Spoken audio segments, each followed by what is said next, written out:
allow me to introduce you to my book. Though it might at first appear like many books you've come across, it is far from ordinary. You may, therefore, have some misunderstandings about its nature. The story that awaits you has not been fully told. In fact, its conclusion is not yet known, even to myself. It is in that way that my book is special. It is in that way that you are special. Without you, there is no story.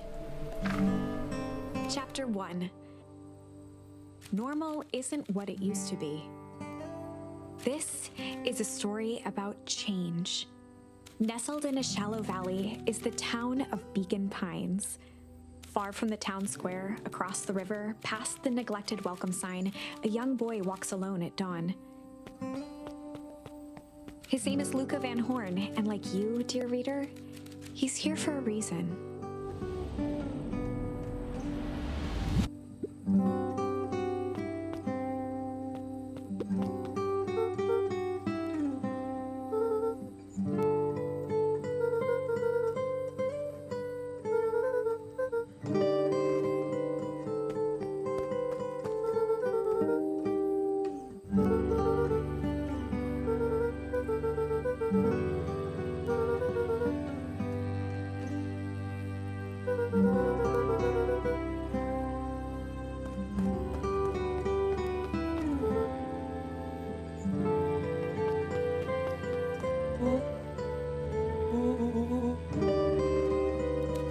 Was Luca's closest friend.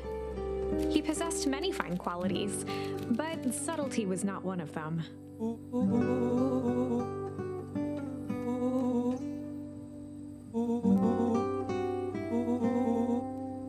Rollo finally noticed the tears swelling in his friend's eyes and the flowers on the grave.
Wonderful!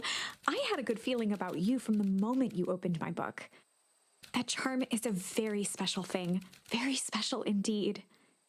Keep hold of it for now. Its purpose will reveal itself soon enough.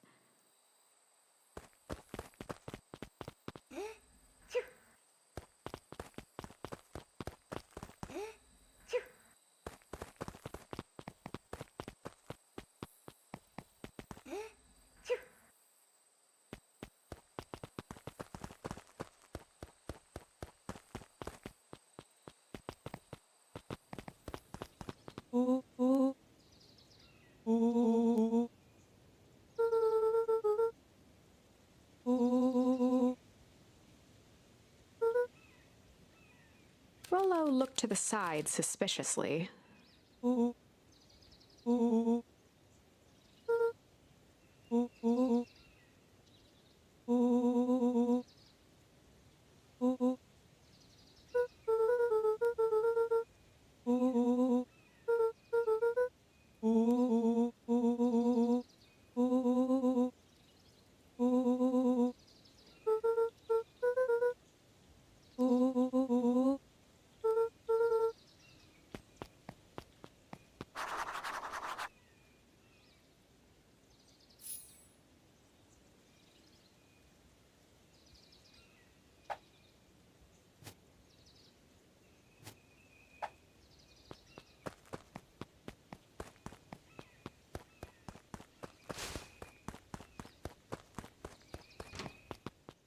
Dear reader, forgive me for this interlude. Remember that charm you found in the dandelion patch? There are more of those special charms to discover throughout Beacon Pines. They've been known to reveal themselves to those who are willing. Some of them can be found in this very house.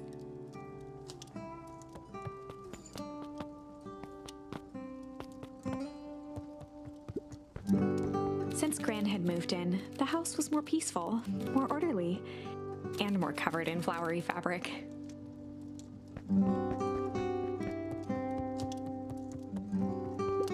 One of his father's old stethoscopes. Luca had spent countless hours listening to anything and everything with it. Not for years, though.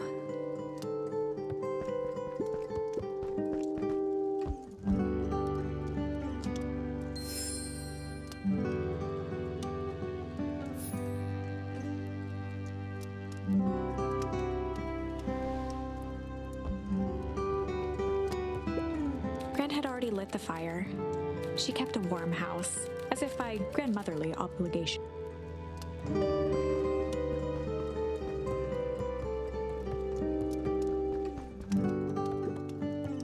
Just some dusty knickknacks.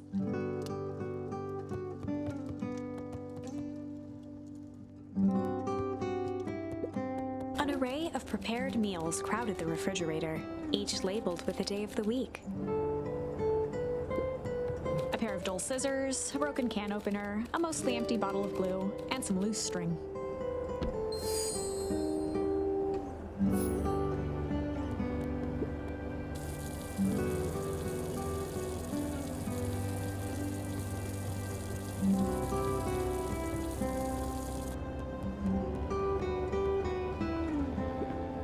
The only piece of furniture Gran had brought when she moved in was an old hutch.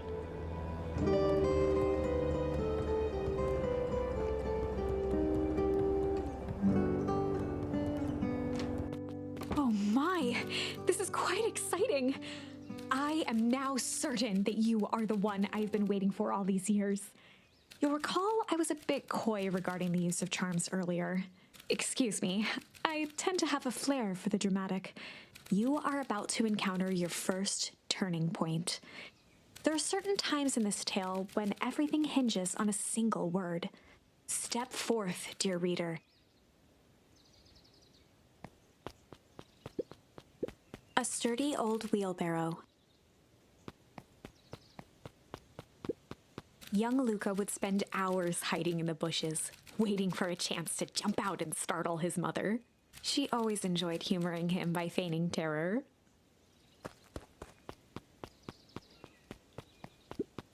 A beginner's guide to gardening laid open on the bench.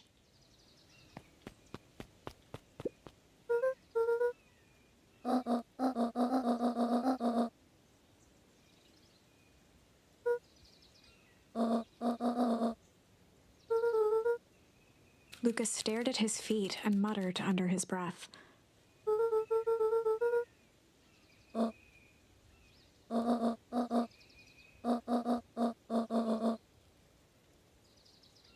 Right, of course. I forgot about the pajamas.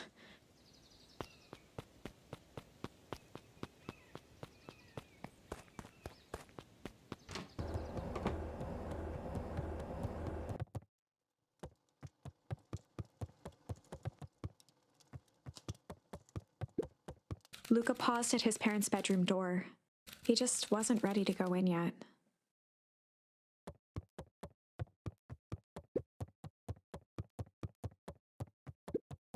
Gran had commandeered the upstairs closet when she moved in.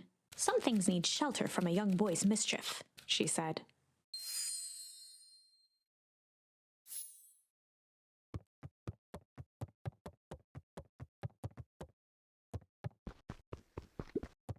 Luca tossed on his favorite old sweater. Even though it was the first day of summer, a chill still hung in the air.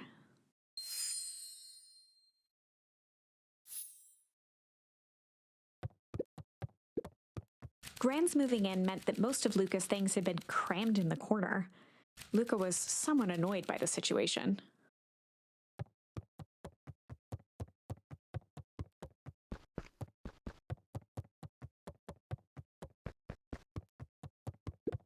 Gran's bed was undisturbed. Luca didn't mind that she had a habit of falling asleep in front of the fireplace. It meant that he could read late into the night.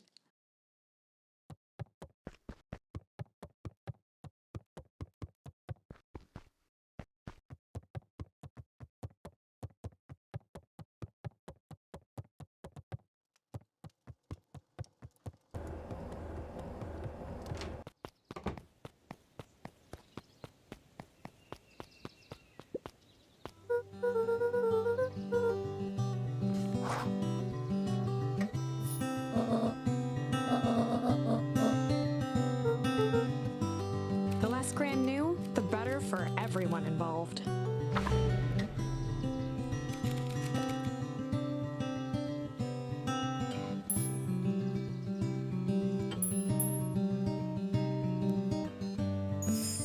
We were just gonna go chill for the day. The best lies are built on truth.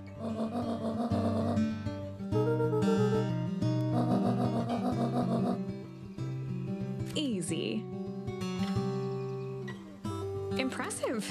You've managed to navigate your first turning point without too much of a mess. That is the power of charms. A single word can change everything. I think it's time to introduce you to the Chronicle.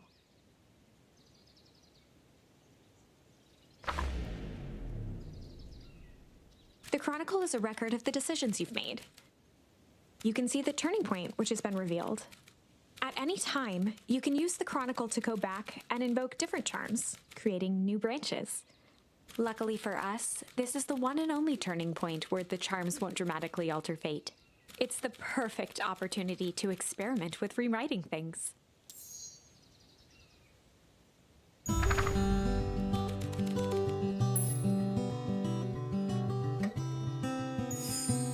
We were just gonna go ponder for the day.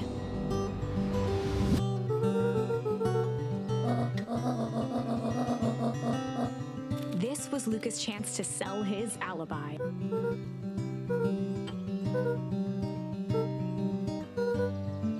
Nailed it.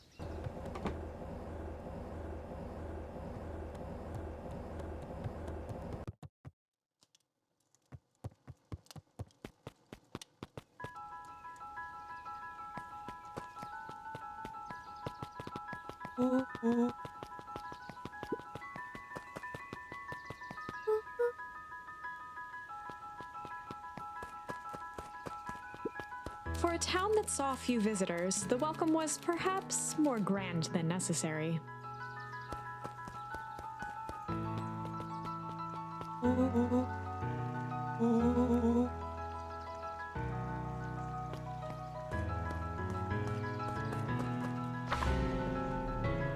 Chapter 2. Welcome to Beacon Pines. For many years, this valley had been a small mining outpost. It wasn't until Sharper Valentine built his fertilizer company that Beacon Pines was established. Over the next 30 years, the town had grown and prospered until the foul harvest and his sudden death. In the 6 years since, everyone was simply trying to get by.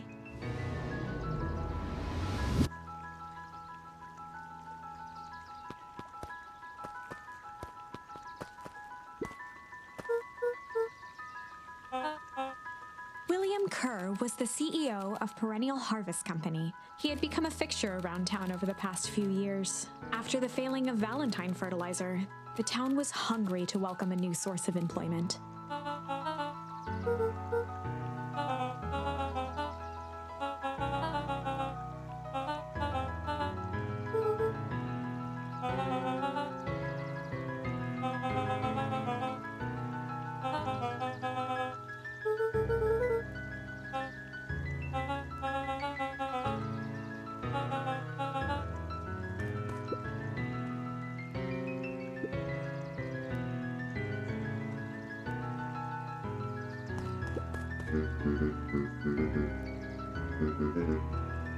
Augustus Valentine was not busy.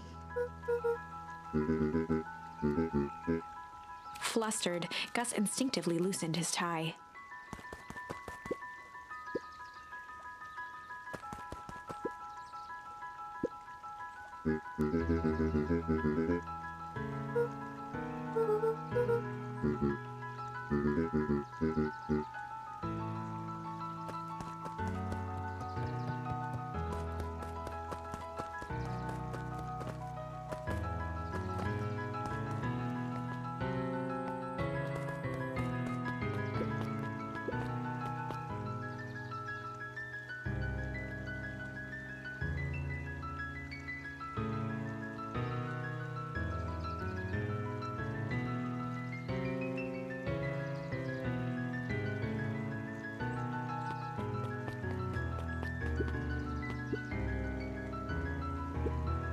Mr. Sinclair continued snoring and lifted one eyelid just enough to see who it was, a tactic he often used to avoid undesirable conversation.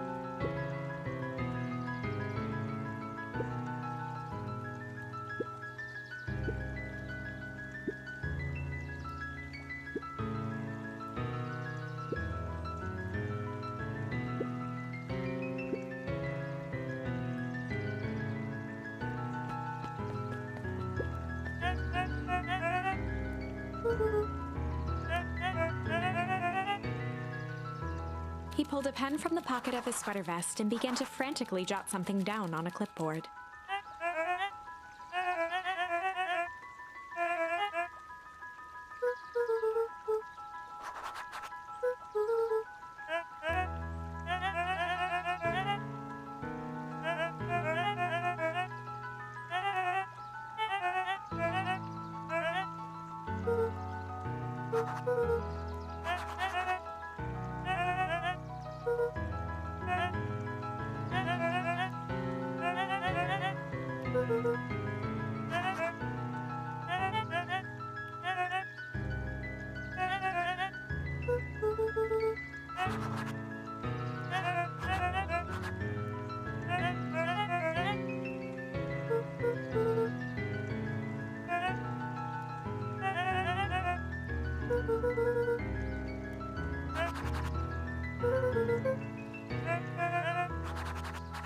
Pete stopped scribbling and glanced up from the clipboard.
Whenever Luca saw his dad's chair by the pond, it reminded him of the days they'd pack up a couple of sandwiches and fish until sundown.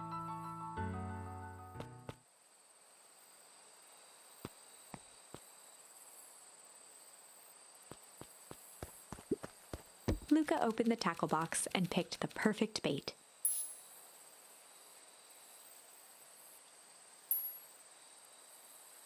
Luca tied a shoestring to the hook What fish could resist a nice shoestring?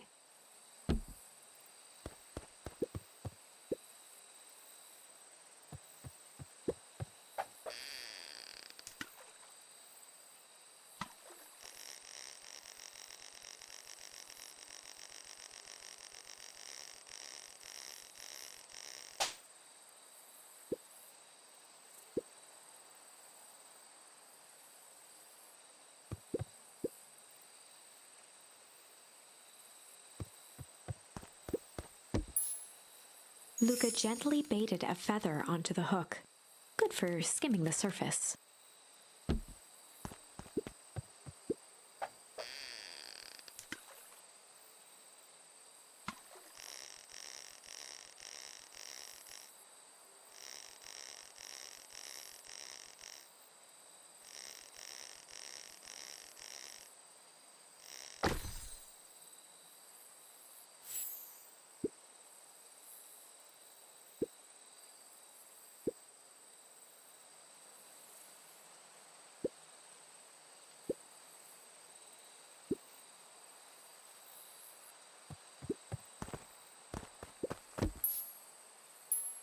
Luca tied a shoestring. What fish could resist a nice shoestring?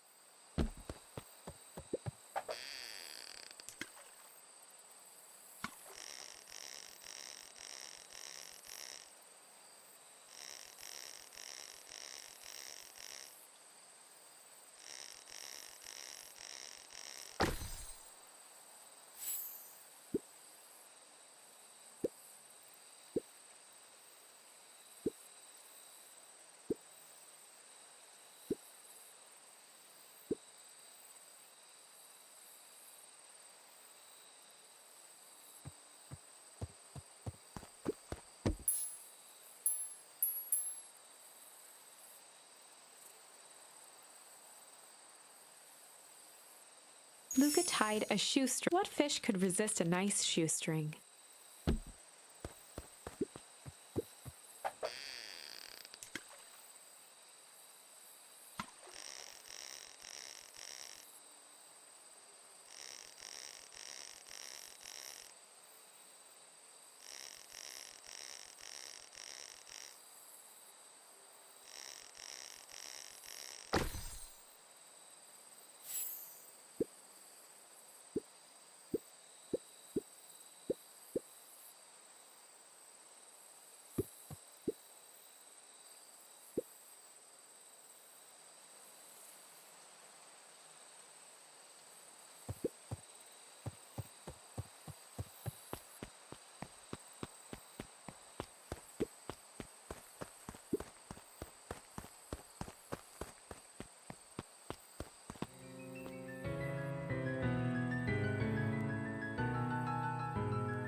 The boys had a good thing going.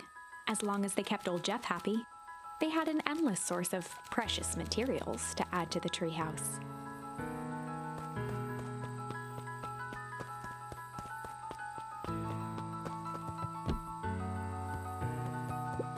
After Luca's father had passed, Rollo became obsessed with them building their own Hank atomic star scraper. It was some time before Luca realized it was Rollo's way of keeping him occupied.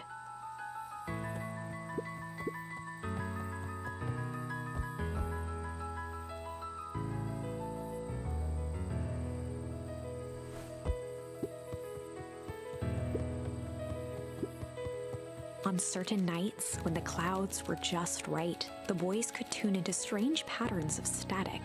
Rollo thinks it's aliens. He always thinks it's aliens. Luca's winter coat decommissioned for the summer. With the cold holding out longer than usual, he reconsidered its usefulness.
Miss Hatch could often be found near the fountain, too absorbed in a book to be distracted.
Luca could see the morning regulars nestled in their booths at the Early Bean.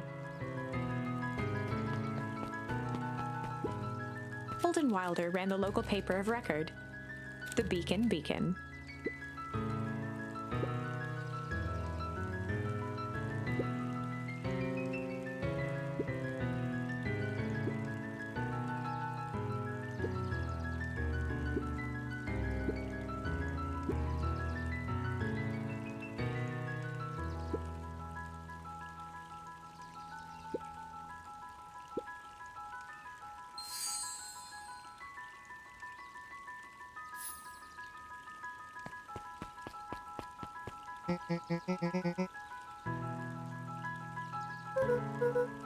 Oh, right.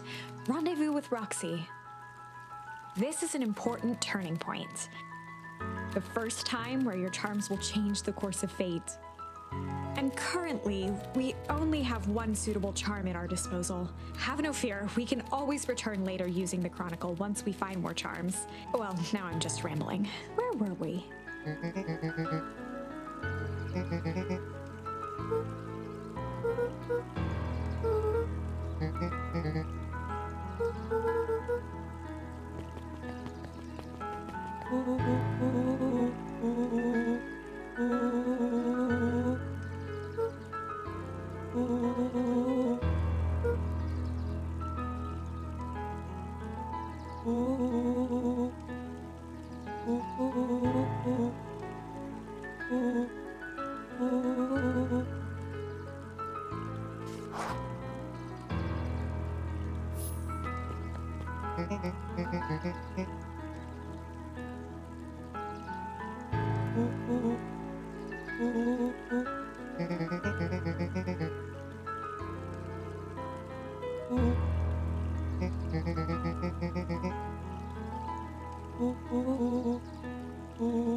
Rollo froze as Roxy took a step toward him, cracking her knuckles. Luca knew he had one chance to save his friend from being dragged home.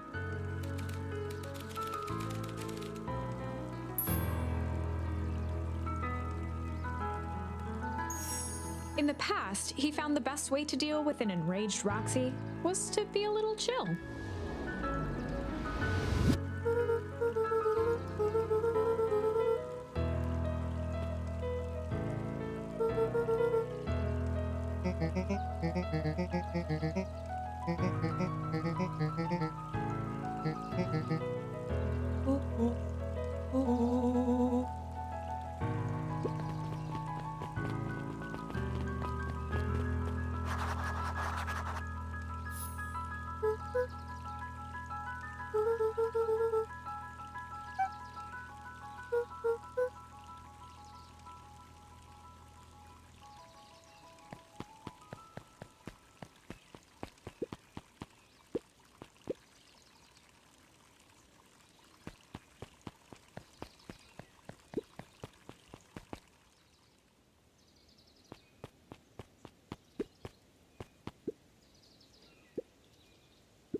Dawn had dreams of becoming a big-time reporter. At night, she searched for the story that could be her big break. By day, she hawked papers at the newsstand.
A bit much, if you ask me.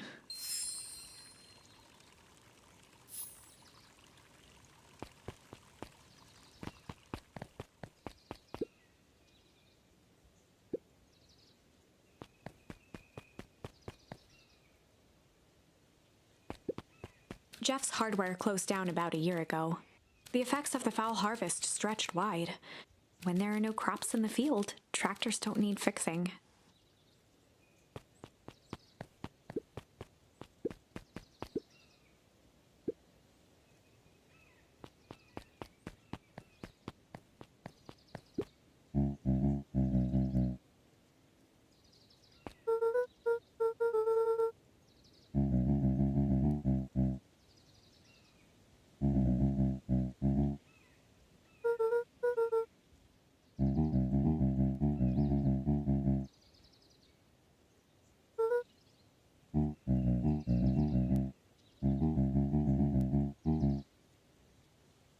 A promise Gran regretted the second it was made.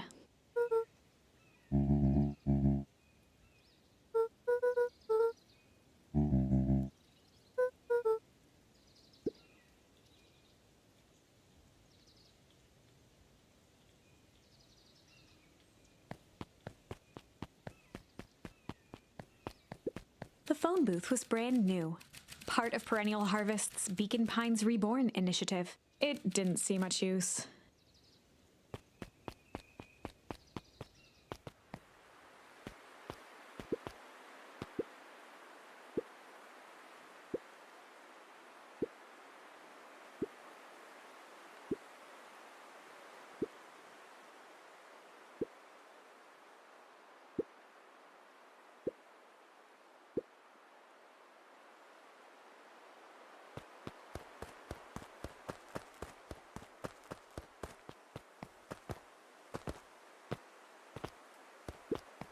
Luca peeked up at the beehive. It appeared to be deserted.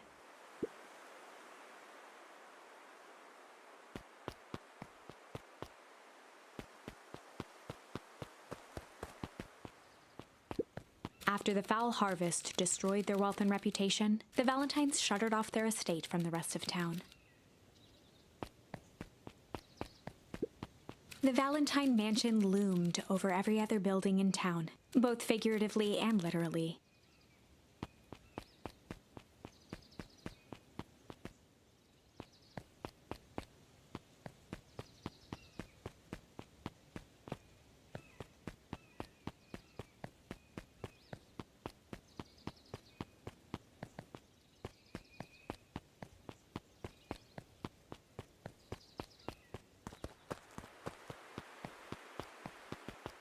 The path led into a small hollow at the edge of Weepwood.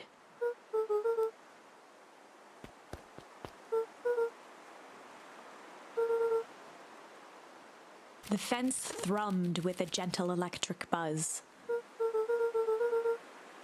Luca often asked himself what Rollo would do, so that he could rule out that option.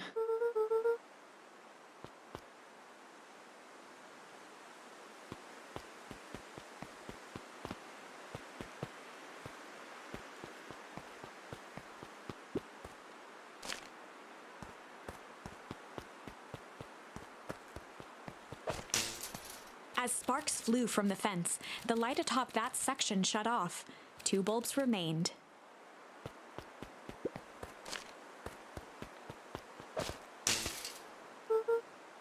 One more to go.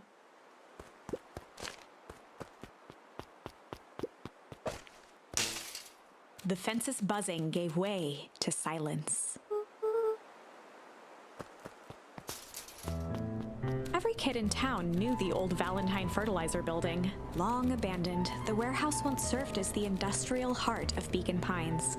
Now, it stood only as a reminder of things left behind. The dormant building showed strange signs of life. There was only one way to find out.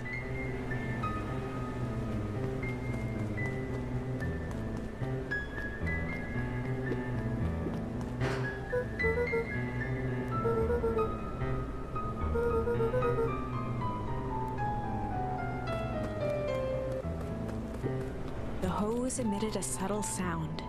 It was actively draining some kind of liquid.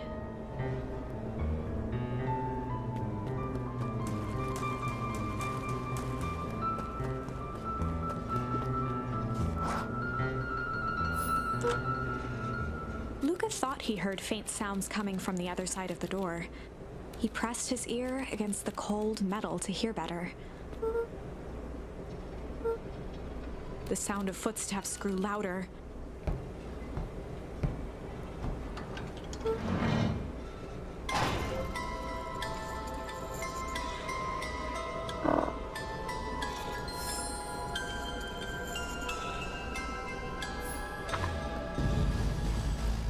The heavy steel door knocked Luca to the ground. Disoriented, he looked up to see an imposing figure silhouetted in a green glow. It lunged toward him. He tried to scramble away, but felt a gloved hand latch onto his ankle. Luca watched his fingernails leave trails in the dirt as the hand slowly dragged him back through the door, into the lab, into the green light.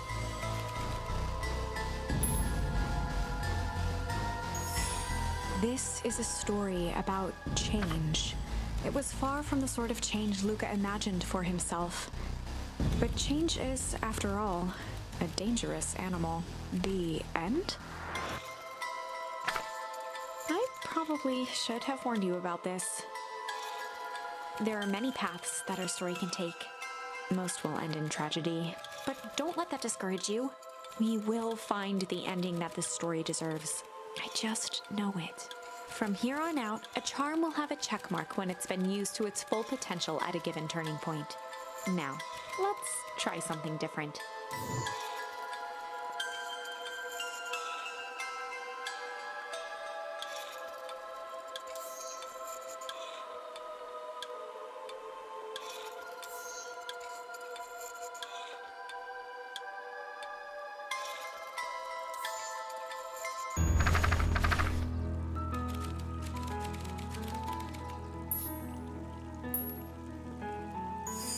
In the past, he found the best way to deal with an enraged Roxy was to be a little shit.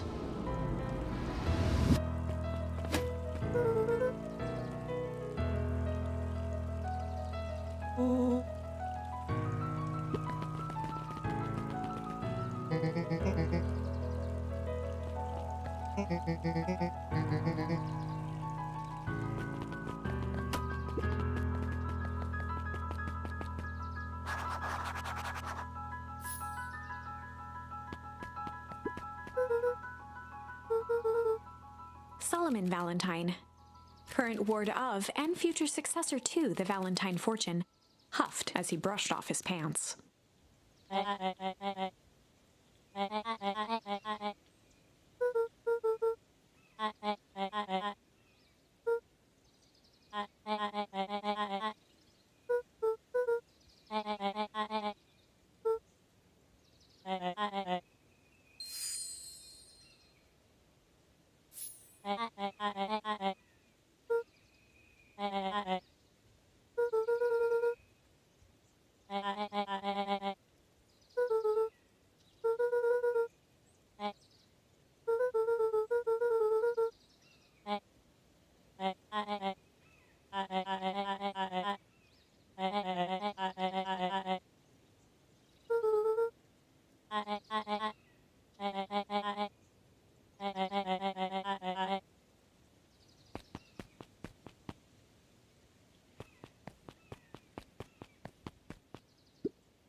Solomon trifled a gesture toward the approaching heiress Valentine.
As the glowing windows of the old warehouse came into view, Rollo began to bounce excitedly.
The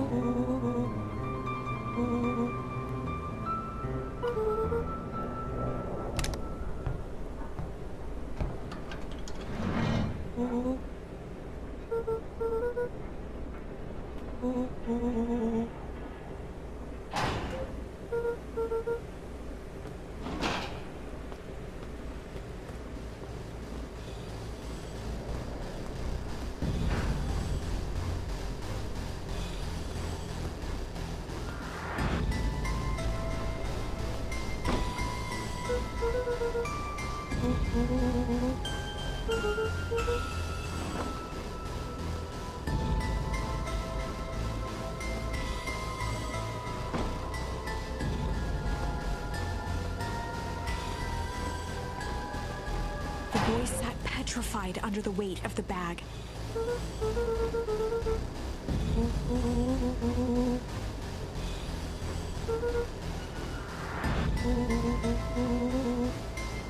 Rollo felt around at the large sack which burdened them. He snapped off a tag from just within a small zipper opening in the bag. Rollo held the badge up to a faint shaft of light within the dumpster.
Lucas sat in the dark, tracking the sound of Rollo's footsteps as he ran. 1, 2, 3. He pressed his ear to the dumpster wall, straining to hear Rollo's footsteps as they faded away. 15, 16, 17. He tried not to think about the contents of the dumpster as he counted. 35, 36, 37. The thick stench made it hard to breathe. Screw it, that's long enough.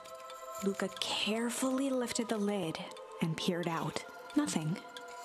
No sign of Rollo. No sign of the man in the yellow suit. Time to haul ass.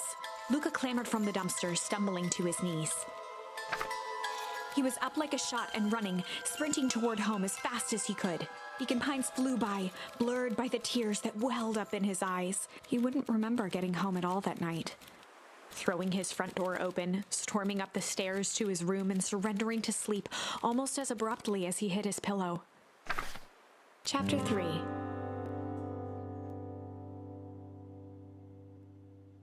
Finding a friend.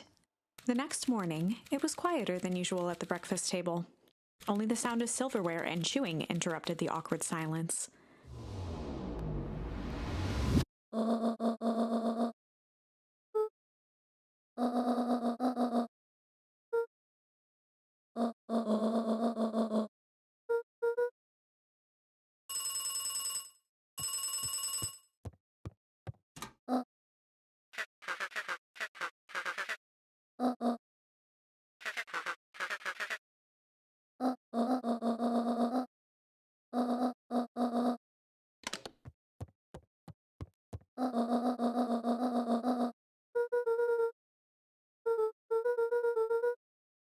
Gran's brow furrowed. She let out a long sigh. Her voice was quiet and even.